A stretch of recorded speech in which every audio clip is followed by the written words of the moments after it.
Capítulo 14. Dos médiuns. Médiuns de efeitos físicos. Pessoas elétricas. Médiuns sensitivos ou impressionáveis. Médiuns audientes. Médiuns falantes. Médiuns videntes. Médiuns sonâmbulos. Médiuns curadores. Médiuns pneumatógrafos. 159. Toda pessoa que sente, em um grau qualquer, a influência dos espíritos, por isso mesmo é médium. Esta faculdade é inerente ao homem e, por consequência, não é privilégio exclusivo. Também são poucos nos quais não se encontrem alguns rudimentos dela. Pode-se, pois, dizer que todo mundo é, mais ou menos, médium. Todavia, usualmente, esta qualificação não se aplica senão àqueles nos quais a faculdade medianímica está nitidamente caracterizada e se traduz por efeitos patentes de uma certa intensidade, o que depende, pois, de um organismo mais ou menos sensível. De outra parte, deve-se anotar que esta faculdade não se revela em todos do mesmo modo. Os médiuns têm, geralmente, uma aptidão para tal ou tal ordem de fenômenos, o que lhes resulta tantas variedades quantas sejam as espécies de manifestações.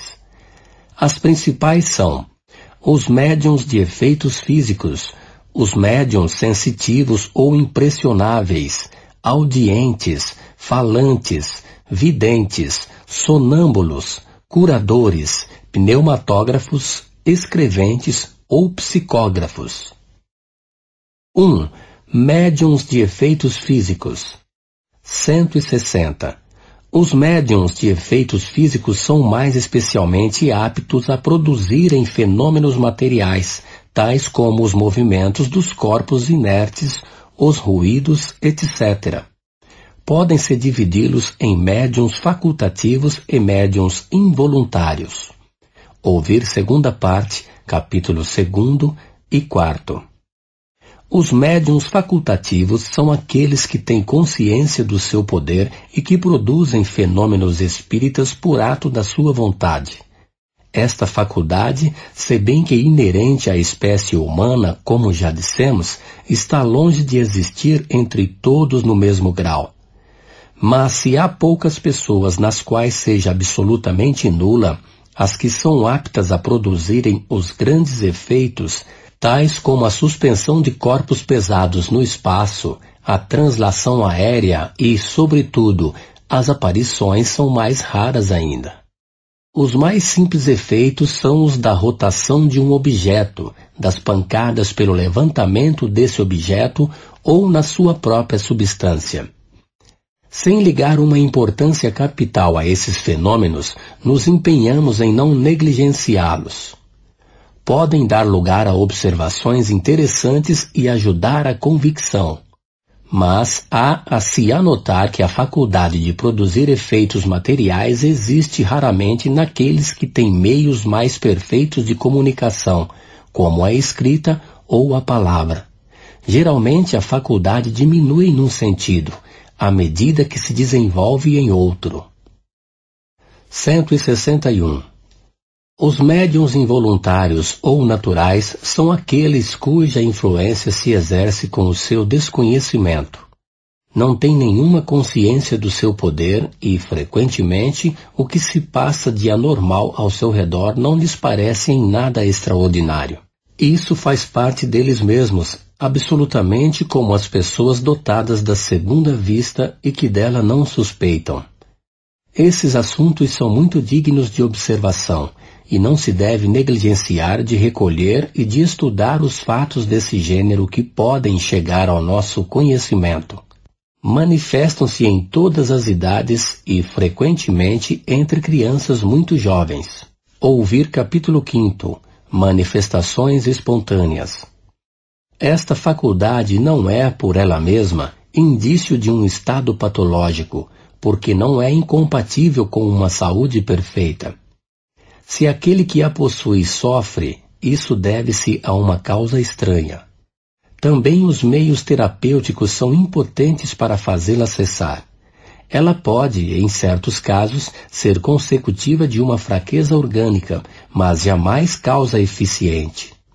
Não se poderia, pois, dela razoavelmente conceber nenhuma inquietação do ponto de vista higiênico. Não poderia ter inconveniente senão se o sujeito, tornado médium facultativo, dela fizesse uso abusivo, porque então haveria nele uma emissão muito abundante de fluido vital e, por consequência, o enfraquecimento dos órgãos. 162.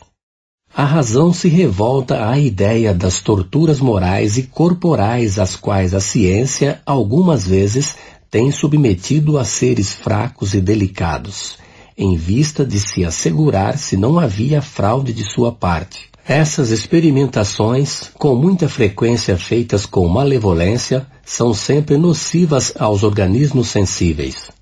Poderiam disso resultar graves desordens na economia. Fazer tais provas é jogar com a vida. O observador de boa-fé não tem necessidade do emprego desses meios. Aquele que está familiarizado com essas espécies de fenômenos sabe, aliás, que pertencem mais à ordem moral do que à ordem física e que se lhe procuraria inutilmente a solução nas ciências exatas. Pelo fato de esses fenômenos prenderem-se à ordem moral, deve-se evitar, com um cuidado não menos escrupuloso, tudo o que pode superexcitar a imaginação. Sabem-se os acidentes que o medo pode ocasionar e haveria menos imprudência se conhecessem todos os casos de loucura e de epilepsia que tiveram sua origem nos contos de lobisomens e de espantalhos. Que seria, pois, se o persuadisse de que é o diabo? Aqueles que propagam tais ideias não sabem a responsabilidade que assumem. Podem matar. Ora, o perigo não está apenas para o sujeito, mas também para todos os que o cercam e que podem estar amedrontados com o pensamento de que sua casa é um antro de demônios. Foi essa crença funesta que causou tantos atos de atrocidade nos tempos de ignorância. Com um pouco mais de discernimento, entretanto, haveria de se pensar que se queimando os corpos supostamente possuídos pelo diabo, não se queimava o diabo. Uma vez que se quisesse desfazer do diabo, era a ele que se devia matar. A doutrina espírita, em nos esclarecendo sobre a verdadeira causa de todos esses fenômenos, lhes dá o golpe de misericórdia.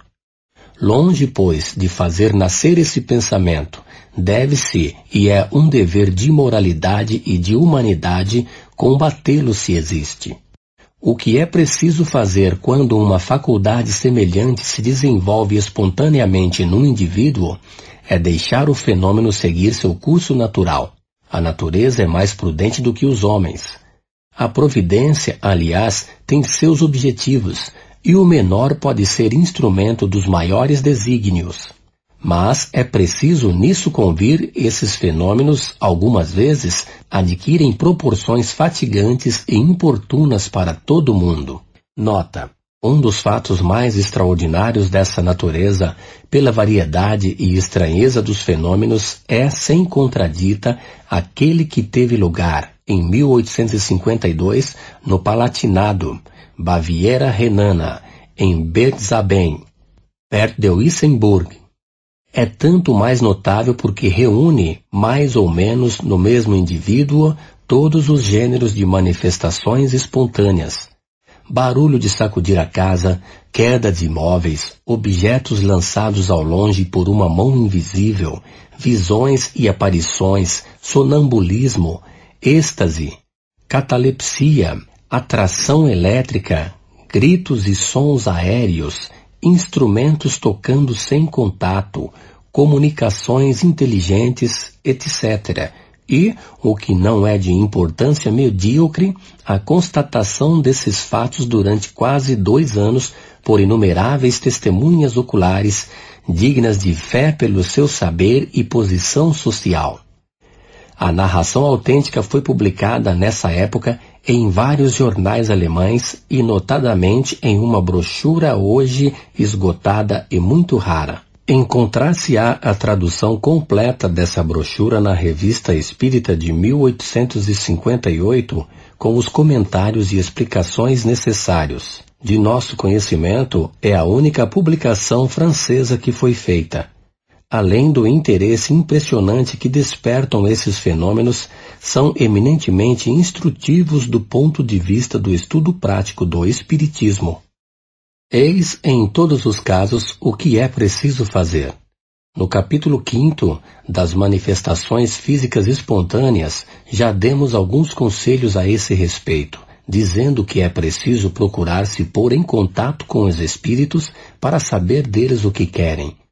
O meio seguinte está também fundado na observação. Os seres invisíveis que revelam sua presença por efeitos sensíveis são, em geral, espíritos de uma ordem inferior e podem ser dominados pelo ascendente moral. E é este ascendente que é preciso procurar adquirir. Para se obter este ascendente, é preciso fazer o sujeito passar do estado de médium natural para o de médium facultativo. Produz-se então um efeito análogo ao que ocorre no sonambulismo. Sabe-se que o sonambulismo natural cessa geralmente quando é substituído pelo sonambulismo magnético. Não se detém a faculdade emancipadora da alma, porém se lhe dá um outro curso. Ocorre o mesmo com a faculdade medianímica. Para esse efeito, em lugar de entravar os fenômenos, o que se consegue raramente e o que não é sempre sem perigo, é preciso excitar o médium a produzi-los à sua vontade, impondo-se sobre o espírito. Por esse meio consegue dirigi-lo e de um dominador algumas vezes tirânico, faz dele um ser subordinado e, frequentemente, dócil. Um fato digno de nota e justificado pela experiência é que, em semelhante caso, uma criança tem tanta e, a miúde, mais autoridade do que um adulto. Prova nova em apoio a esse ponto capital da doutrina de que o espírito não é criança senão pelo corpo e que tem por si mesmo um desenvolvimento necessariamente anterior à sua encarnação atual, desenvolvimento que lhe pode dar o ascendente sobre os espíritos que lhe são inferiores. A moralização do espírito pelos conselhos de uma terceira pessoa influente e experimentada, se o médium não está no estado de fazê-lo, é frequentemente um meio muito eficaz. Ao assunto retornaremos mais tarde. 163. É a essa categoria de médiuns que pareceria pertencerem as pessoas dotadas de uma certa dose de eletricidade natural, verdadeiros torpedos humanos, produzindo pelo simples contato todos os efeitos da atração e da repulsão. Entretanto, seria errado considerá-los como médiuns, porque a verdadeira mediunidade supõe a intervenção direta de um espírito. Ora, no caso do qual falamos, experiências concludentes provaram que a eletricidade é o único agente desses fenômenos. Essa faculdade bizarra, que se poderia quase chamar de uma enfermidade algumas vezes, pode se aliar à mediunidade, como se pode ver na história do espírito batedor de Bergzaber, mas quase sempre é completamente independente. Como dissemos, só na prova da intervenção dos espíritos está o caráter inteligente das manifestações, e todas as vezes que esse caráter não existir, há fundamento para lhes atribuir uma causa puramente física. A questão está em saber se as pessoas elétricas teriam uma aptidão maior para tornarem-se médiuns de efeitos físicos. Nós o pensamos, mas isso seria um resultado da experiência. 2.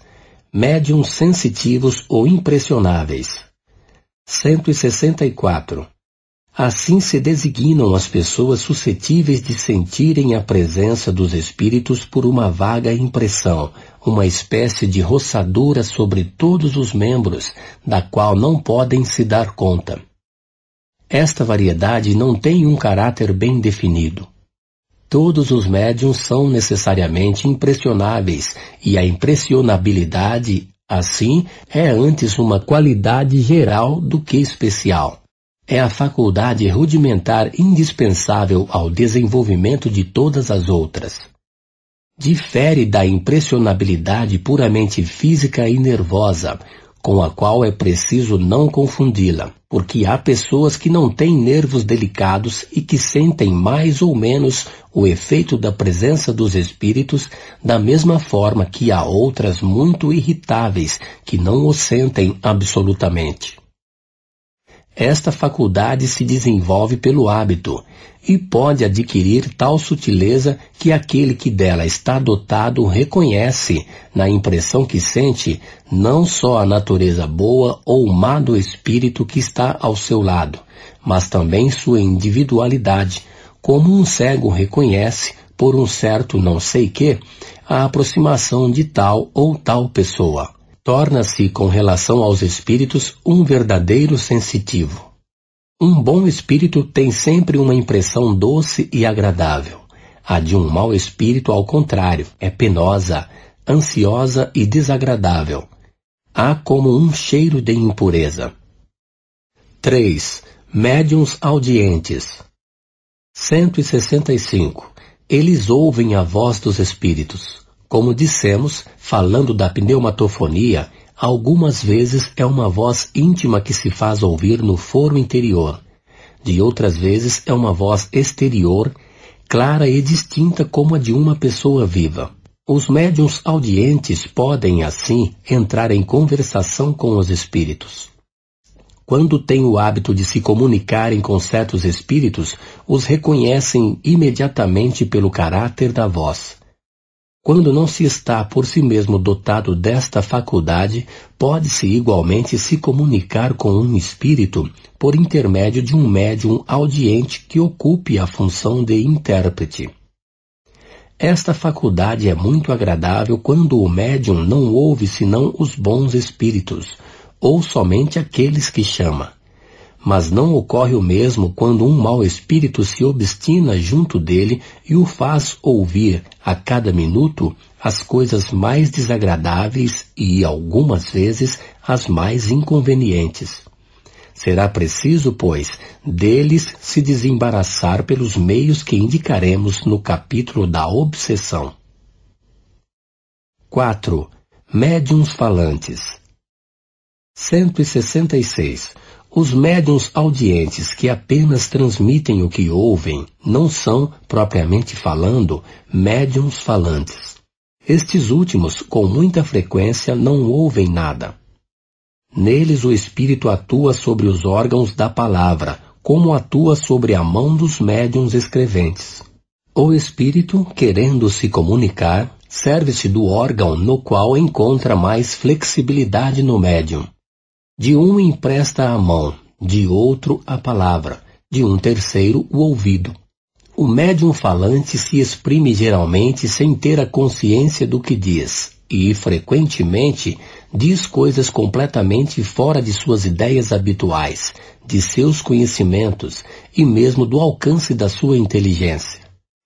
Embora esteja perfeitamente desperto e num estado normal, raramente conserva a lembrança do que disse. Em suma, a palavra é nele um instrumento do qual se serve o espírito e com a qual uma pessoa estranha pode entrar em comunicação, como pode fazê-lo por intermédio do médium audiente. A passividade de um médium falante não é sempre bastante completa. Há os que têm a intuição do que dizem no próprio momento em que pronunciam as palavras. Voltaremos sobre esta variedade quando tratarmos dos médiuns intuitivos. 5. Médiuns videntes. 167. Os médiuns videntes são dotados da faculdade de ver os espíritos. Há os que gozam dessa faculdade no estado normal, quando estão perfeitamente despertos e dela conservam uma lembrança exata. Outros não a têm senão no estado sonambúlico ou próximo do sonambulismo. esta faculdade raramente é permanente e é, quase sempre, o efeito de uma crise momentânea e passageira. Podemos colocar na categoria de médiuns videntes todas as pessoas dotadas da segunda vista. A possibilidade de ver os espíritos em sonho resulta, sem contradita, de uma espécie de mediunidade, mas não constitui, propriamente falando, os médiuns videntes. Explicamos esse fenômeno no capítulo 6, das manifestações visuais. O médium vidente acredita ver pelos olhos como os dotados da segunda vista, mas, na realidade, é a alma quem vê, e essa é a razão pela qual vêem tão bem com os olhos fechados como com os olhos abertos, de onde se segue que um cego pode ver os espíritos como aquele que tem a vista intacta. Haveria sobre esse último ponto um estudo interessante a fazer, e seria o de se saber se esta faculdade é mais frequente entre os cegos. Os espíritos que foram cegos nos disseram que, em sua vida, tinham pela alma a percepção de certos objetos, e que não estavam mergulhados numa obscuridade negra. 168. É preciso distinguir as aparições acidentais e espontâneas da faculdade propriamente dita de ver os espíritos. As primeiras são frequentes, sobretudo no momento da morte de pessoas que se amou ou conheceu e que vêm advertir que não são mais deste mundo. Há numerosos exemplos de fatos deste gênero, sem falar das visões durante o sono. De outras vezes, são igualmente parentes ou amigos que, embora mortos desde mais ou menos longo tempo, aparecem, seja para advertirem de um perigo, seja para darem um conselho ou pedirem um serviço. O serviço que um espírito pode reclamar consiste, geralmente, no cumprimento de uma coisa que não pôde fazer em sua vida ou no socorro das preces. Essas aparições são fatos isolados que têm sempre um caráter individual e pessoal e não constituem uma faculdade propriamente dita. A faculdade consiste na possibilidade, se não permanente, pelo menos muito frequente, de ver qualquer espírito que se apresente, mesmo aqueles que nos são os mais estranhos. É esta faculdade que constitui, propriamente falando, os médiuns videntes. Entre os médiuns videntes, há os que não veem senão os espíritos que se evocam e dos quais podem fazer a descrição com uma minuciosa exatidão. Descrevem nos menores detalhes seus gestos, a expressão de sua fisionomia, os traços da face, as vestes e até os sentimentos dos quais parecem animados. Há outros nos quais essa faculdade é ainda mais geral. Vêem toda a população espírita ambiente ir, vir e, se poderia dizer, vaguear para suas tarefas. 169. Assistimos uma noite à apresentação da ópera Oberon, com um muito bom médium vidente. Havia na sala um número bastante grande de lugares vazios, mas dos quais muitos estavam ocupados por espíritos que tinham o ar de tomar parte no espetáculo. Alguns iam perto de certos espectadores e pareciam escutar sua conversação. Sobre o palco se passava uma outra cena. Por detrás dos atores, vários espíritos de humor jovial se divertiam arremedando-os, imitando seus gestos de um modo grotesco. Outros, mais sérios, pareciam inspirar os cantores e esforçar-se para lhes dar mais energia. Um deles estava constantemente perto de uma das principais cantoras. Nós o cremos com intenções um pouco levianas. Tendo-o chamado após a queda da cortina, veio a nós e reprovou com alguma severidade nosso julgamento temerário. «Não sou o que pensais», disse ele. Sou seu guia e seu espírito protetor. Estou encarregado de dirigi-la. Depois de alguns minutos de uma conversa muito séria, nos deixa dizendo: Adeus. Ela está em seu camarote. É preciso que eu vá velar por ela. Evocamos em seguida o espírito de Weber, o autor da peça, e lhe perguntamos o que pensava da execução da sua obra. Não está muito mal, disse ele, mas está débil. Os atores cantam, eis tudo, não há inspiração. Esperai, ajuntou, vou tentar dar-lhes um pouco do fogo sagrado. Então se ouviu sobre o palco, planando acima dos atores. Um eflúvio parecia partir dele e se derramar sobre os atores. Nesse momento, houve entre eles uma recrudescência visível de energia. 170. Eis um outro fato que prova a influência que os espíritos exercem sobre os homens com o seu desconhecimento. Estávamos, como naquela noite, em uma representação teatral com um outro médium vidente. Tendo iniciado uma conversação com um espírito espectador, este nos disse: Vede aquelas duas senhoras sozinhas naquele camarote de primeira. Pois bem, desejo muito fazê-las deixar a sala. Dito isto, viu-se que se colocava no camarote em questão e falar com as duas senhoras. De repente, estas, que estavam muito atentas ao espetáculo, se olham, parecem se consultar, depois se vão e não reaparecem mais. O Espírito nos fez então um gesto cômico para mostrar que havia tido palavra. Mas não o revemos mais para lhe pedir mais amplas explicações. Assim é que pudemos, muitas vezes, ser testemunhas do papel que desempenham os espíritos entre os vivos. Observamo-los em diversos lugares de reunião, nos bailes, concertos, sermões, funerais, bodas, etc. E por toda a parte os encontramos atiçando as más paixões, soprando a discórdia, excitando as rixas e regozijando-se com suas proezas. Outros, ao contrário, combatiam essa influência perniciosa, mas não eram senão raramente escutados. 171. A faculdade de ver os espíritos, sem dúvida, pode se desenvolver, mas é uma daquelas que convém esperar seu desenvolvimento natural sem provocá-lo, se não se quer se expor a ser joguete da própria imaginação. Quando o germe de uma faculdade existe, ela se manifesta por si mesma. Em princípio, é preciso se contentar com as que Deus nos concedeu sem procurar o impossível, porque então, querendo muito ter, arrisca-se a perder o que já se tem. Quando dissemos que os fatos de aparições espontâneas são frequentes, número 107, não quisemos dizer que sejam muito comuns. Quanto aos médiuns videntes propriamente ditos, são ainda mais raros e há muito para se desconfiar daqueles que pretendem desfrutar dessa faculdade.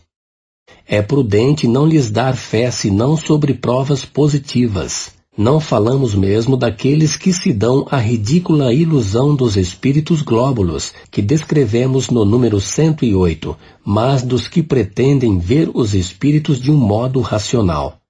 Certas pessoas podem, sem dúvida, se enganar de boa fé, mas outras podem também simular essa faculdade por amor próprio ou por interesse. Nesse caso, é preciso particularmente considerar o caráter, a moralidade e a sinceridade habitual.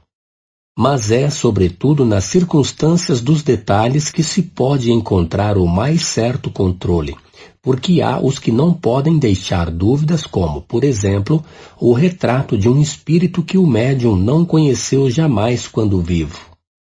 O fato seguinte é dessa categoria. Uma senhora viúva, cujo marido se comunicava frequentemente com ela, se encontrou um dia com um médium vidente que não a conhecia, nem a sua família. O médium lhe disse: Vejo um espírito perto de vós. Ah, disse a senhora, é sem dúvida meu marido, que não me deixa quase nunca. Não, respondeu o médium, é uma mulher de certa idade. Ela está penteada de uma maneira singular, tem um bandô branco sobre a fronte. Com essa particularidade e outros detalhes descritos, a senhora reconheceu sua avó, sem qualquer engano, e na qual não pensava absolutamente nesse momento. Se o médium tivesse querido simular a faculdade, lhe seria fácil seguir o pensamento da senhora, enquanto que, no lugar do marido com quem estava preocupada, viu uma senhora com uma particularidade de penteado da qual nada lhe podia dar ideia. Este fato prova uma outra coisa, de que a visão no médium não era o reflexo de nenhum pensamento estranho. Ouvir número 102. 6. Médiuns sonâmbulos. 172. O sonambulismo pode ser considerado como uma variedade da faculdade medianímica, ou melhor dizendo, são duas ordens de fenômenos que, com muita frequência, se encontram reunidas. O sonâmbulo atua sob a influência de seu próprio espírito. É sua alma que, nos momentos de emancipação, vê, ouve e percebe fora dos limites dos sentidos. O que ele exprime aure em si mesmo. Suas ideias são, em geral, mais justas do que no estado normal, seus conhecimentos mais extensos, porque sua alma é livre. Em uma palavra, vive por antecipação a vida dos espíritos. O médium, ao contrário, é instrumento de uma inteligência estranha. Ele é passivo e o que diz não vem de si. Em resumo, o sonâmbulo exprime seu próprio pensamento e o médium exprime o pensamento de um outro. Mas o espírito que se comunica através de um médium comum pode muito bem fazê-lo por um sonâmbulo. Frequentemente, mesmo o estado de emancipação da alma